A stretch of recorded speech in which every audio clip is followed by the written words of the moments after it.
So I've engineered the most comic accurate cosplay arc reactor. This took a ton of iterations for me to do. It's got a bunch of stuff packed into this. So it's magnetic for one, it's got embedded magnetics, so it's really easy to snap it onto something. It's even thinner than my V3 version, so it's incredibly thin while getting that super even light dispersion that we're getting here. And we'll get into how I was able to accomplish that with 3D printing, not just with infills, but actually doing different lenses and shapes and things that are all occurring in this tiny little layer to get that really nice dispersion of light while keeping the size down and ensuring that you're not blocking the light, because that's another thing that can occur, which we'll get into. And it's all run off of just a little 9-volt, just like my other one is, but it goes through a little power regulator. So what this does is it allows it to be actually more power efficient and ensures that as the battery voltage changes, this actually doesn't get any dimmer because this is running off of a constant 3.2 volts off of this little power supply.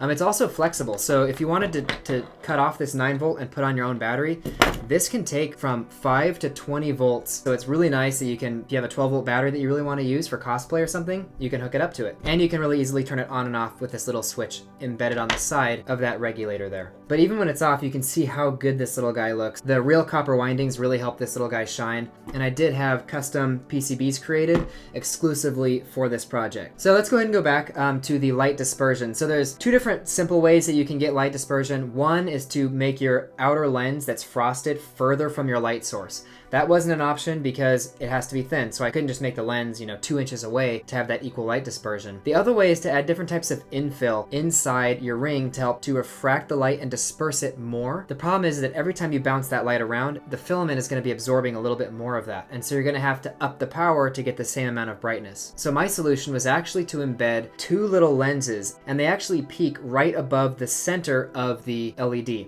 And so the LED's light distribution is kind of on a bell curve. It's still a 180-degree LED, so it's going to be spreading the light wide, but most of the light is still focused in the center. By doing these 2 lenses, the top of that infill from the printer actually has a little bit of that frosted glaze look, because as it cures on that upper level, it's not as clear. It's going to scatter the light more on those crests outwards, and it's going to do that twice to ensure that by the time the light hits the very top here, it ends up looking really nice, and you get this great looking product.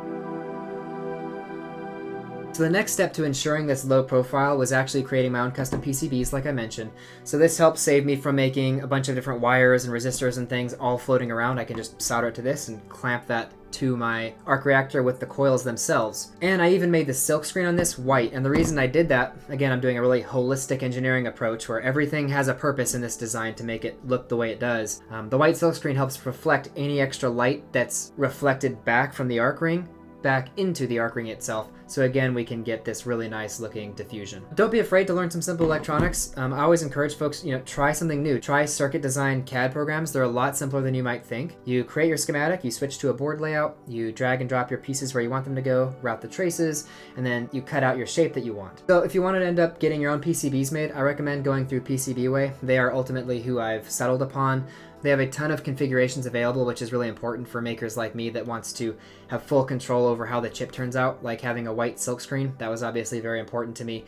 And the quality of the chips is really nice too, as you can see. The tolerance is perfect. Everything fit perfectly the first time I tried it. So as I was mentioning, if you make your own board, export it as a Gerber, you can simply drag that file into PCBWay. It'll show you a preview. You can select the custom attributes that you want and order from there. They also do 3D printing and CNC, so I'll be looking at trying out their CNC fairly soon here for my Assassin's Creed project, so I can get some metal parts for that. Next, let's go ahead and look at the mounting options. So as I mentioned, there are magnets already embedded in here, and they're on every other coil. They're going to stick out about 1 millimeter or so because I have to reach down to the PCB because the resistors actually lift the PCB away from the arc ring just ever so slightly. So the magnets come down so that I can get as much bite as I can out of those magnets. And then one final thing, going back to the regulator, it does have a little notch opened up here right to the inductor pad, because this could theoretically get hot if it's working too hard, so it's got a vent essentially for it to cool off from.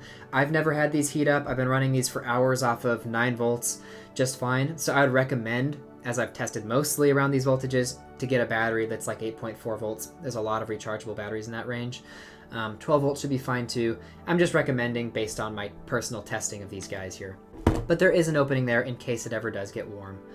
And then you won't want to pull super hard on these. There is a little squiggly pattern in here that helps hold these guys from pulling the solder joints loose. So it should be pretty strong, but if you get this caught on something, don't just yank it. go ahead and make sure that you pull whatever this is getting caught up on. But these should fit just fine in your pocket. And if you look closely here, you can see the switch is pretty tiny. It's really easy to still switch on and off, but it's not going to get caught on stuff like a bigger switch might. But thanks guys so much for watching. I hope you guys enjoyed this update. If you want to get one of these yourself for your own cosplay, check out my Etsy page and then the corresponding YouTube video that goes over how you assemble this. It's much easier to assemble than my version 3 reactor. This doesn't require any soldering. I do all of that before you get it. I don't list this as a complete product with all the coil wrappings and all assembled because adding an extra hour and a half of assembly time would just really drive the price up of these, and I'm trying to make sure that they're affordable for more folks. So it'll essentially come as a kit with everything pre-soldered, and you'll snap all the parts together and wrap the coils, which usually takes about an hour, and then you'll have an awesome arc reactor to show off. But as always, thanks so much for watching. Definitely leave a comment below how you think this turned out. I love reading your comments, and I'll see you in the next update.